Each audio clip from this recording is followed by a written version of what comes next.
Olá, brasileiros e brasileiras. Sou Gilson Dias, candidato à presidência da República Federativa do Brasil, avulso, sem partido político, número 92.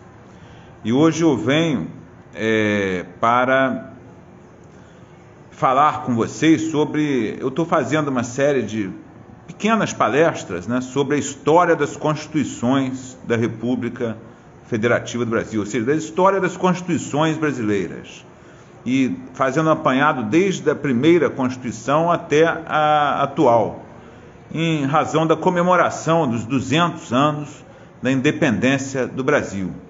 Então eu venho aqui falar com vocês sobre essa história das constituições. O Brasil até hoje ele teve a Constituição de 1824, 1891, 1934, 1937, 1946, 1967 e 1988. Então nós tivemos até aqui sete constituições, sendo que dessas 7, 3 foram outorgadas. 3 constituições outorgadas e as outras foram promulgadas, sendo que a última foi promulgada de forma relativa. Eu vou explicar por quê, né, para vocês. Bom, a primeira Constituição de 1824, né, ela foi uma Constituição outorgada pelo imperador, na época, Dom Pedro I. O cachorro aqui de casa está até revoltado, coitado. Tanta Constituição, né? Estados Unidos só tem uma Constituição até hoje, desde 1787, e o Brasil já teve tantas Constituições, né? 7 Constituições, e não se chega, né, a um denominador comum, né? Bom, a primeira Constituição Imperial de 1824, ela foi outorgada. Eles estavam...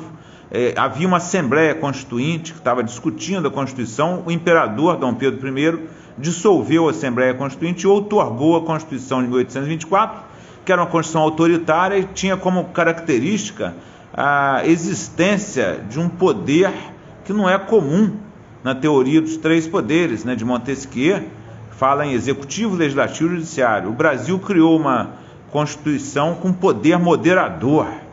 Essa Constituição de 1824 foi marcada por esse autoritarismo, né, do poder moderador. Depois teve a proclamação da República, né, Marechal Deodoro, tal, 1889. 1891 foi promulgada uma nova Constituição, a primeira Constituição da República e a segunda do Brasil, que foi uma Constituição inspirada na Constituição dos Estados Unidos. Tanto é que o nome do Brasil, na época, era Estados Unidos do Brasil, pela Constituição de 1891.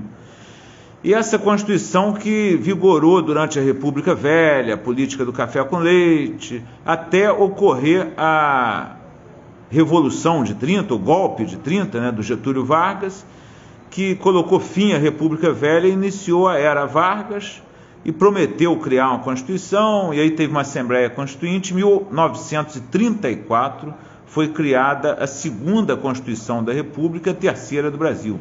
Essa Constituição de 1934, ela trouxe uma novidade, que era o voto feminino, ou seja, as mulheres começaram a ter seus direitos, a soberania popular, sendo reconhecidos. Depois, só que essa Constituição durou 3 anos. Em 1937, o próprio Getúlio Vargas outorgou uma nova Constituição autoritária de 37, proibindo a existência de partidos políticos. Era uma Constituição baseada nos regimes nazifascistas, que o Getúlio Vargas era simpático a esses regimes fascistas, e ela perdurou até 1945, quando foi criada uma nova Assembleia Constituinte. Em 1946 foi promulgada uma nova Constituição, sendo que antes disso teve a Lei Agamenon, que restringiu o exercício da soberania popular aos partidos políticos, que até então tinha voto avulso, candidatura avulsa, né? Voto não, candidatura avulsa. E aí a Constituição de 46 começa a querer vincular a votação a partido político. Isso é um absurdo em qualquer democracia mundial. E essa Constituição de 1946 vigorou de 46 a 67. Nesse período, entre 46 e 64, tivemos os presidentes Gaspar Dutra, do PSD, o Getúlio Vargas, PTB, Café Filho, o Juscelino Kubitschek, do PSD, o Jânio Quadros, da UDN, e o João Goulart, do PTB. E o João Goulart terminou o governo com um golpe militar, né, que foi dado na época, com apoio dos Estados Unidos, na Aliança para o Progresso, para combater o avanço soviético na América Latina, em razão da Revolução Cubana. E aí, em 67, foi outorgada uma nova Constituição, porque dentro de uma ditadura militar, não dá para se falar em Constituição promulgada, né? E aí essa Constituição de 1967 vigorou até 88, sendo que em 1969 teve uma emenda muito grande nessa Constituição de 67, que quase que transformou a Constituição, mais de 80% da Constituição, mas foi uma emenda número 1.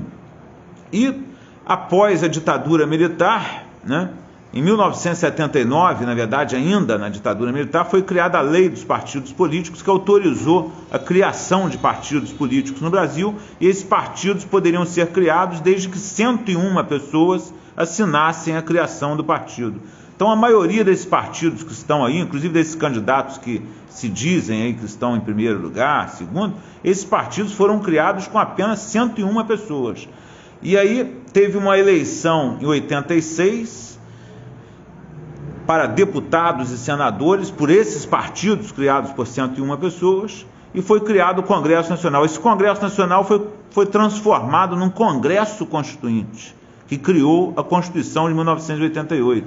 Então a Constituição de 1988 ela não foi criada por uma Assembleia Nacional Constituinte tradicional, vamos dizer assim, né, clássica. Ela foi criada por um Congresso Constituinte já por pessoas partidárias, oriundas desses partidos de 101 pessoas, né?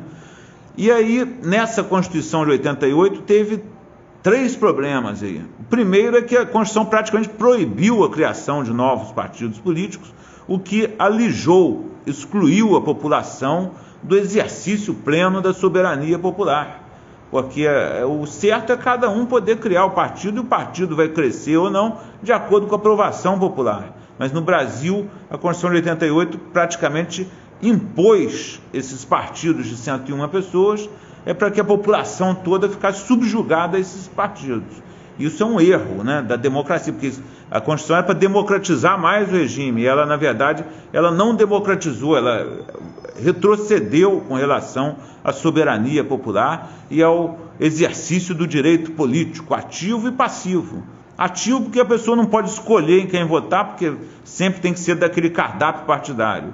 E passivo porque o povo tem direito de ser candidato e não pode se não tiver partido. Mas isso aí mudou com o Pacto de São José da Costa Rica, que foi ratificado em 1992, e a gente vai explicar por quê. Mas um problema da Constituição é essa dificuldade de se criar partido. O segundo problema é a imprensa, que é amordaçada, não é uma imprensa livre. Nós temos o artigo 223 da Constituição, que fala que de 5 em 5 anos a grande imprensa, as redes de TV, tem que ter renovação da autorização pela Presidência da República. Isso aí, de certa forma, amordaça a imprensa brasileira. E o terceiro problema é o artigo 142, que dá brecha para golpe militar.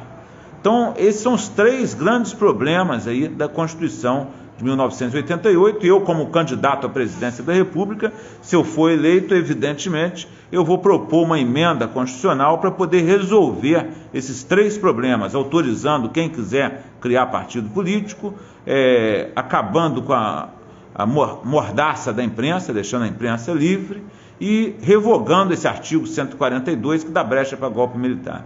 Bom, então essa é a história das constituições brasileiras até os dias atuais. Eu vou ser breve, porque eu não venho aqui para fazer uma aula muito longa, apenas em comemoração ao bicentenário da independência, aos 200 anos da independência do Brasil, eu quis falar um pouco sobre cada Constituição para vocês. Então, um forte abraço. No dia 2 de outubro, vote 92, Gilson Dias para presidente da República e Arthur Leão para vice-presidente da República. Forte abraço, tamo junto.